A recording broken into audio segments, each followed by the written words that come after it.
traiter ses déchets organiques quand on vit dans un appartement? Grâce au composteur partagé, les copropriétés peuvent installer gratuitement des bacs à compost. Explication.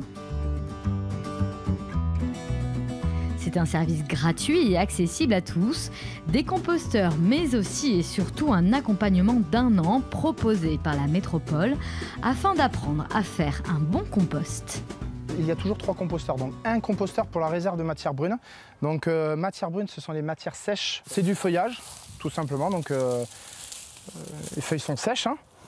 Ensuite c'est le composteur, donc du coup c'est là où les gens font leurs apports quotidien.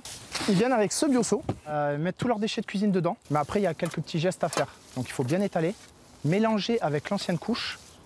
Et par-dessus, on remettra à peu près l'équivalent en matière brune par-dessus. Donc là, il est quand même assez boueux. Quand tout sera sorti, on va juste rajouter de la matière brune dedans.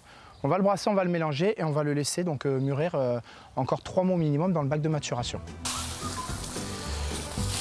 Je vais en mettre un peu sur les côtes. Ouais.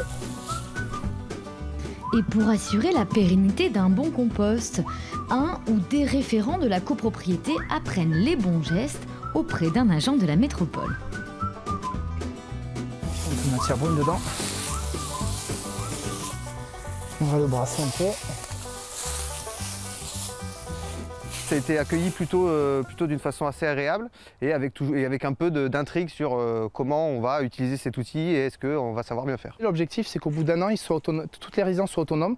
Donc du coup, plus il y a de gens qui sont formés, moins il y a d'erreurs et mieux le site de compostage se porte. Ça fait un point de rencontre aussi quand les gens vont jeter leur compost. Donc oui, c'est environnemental et humain.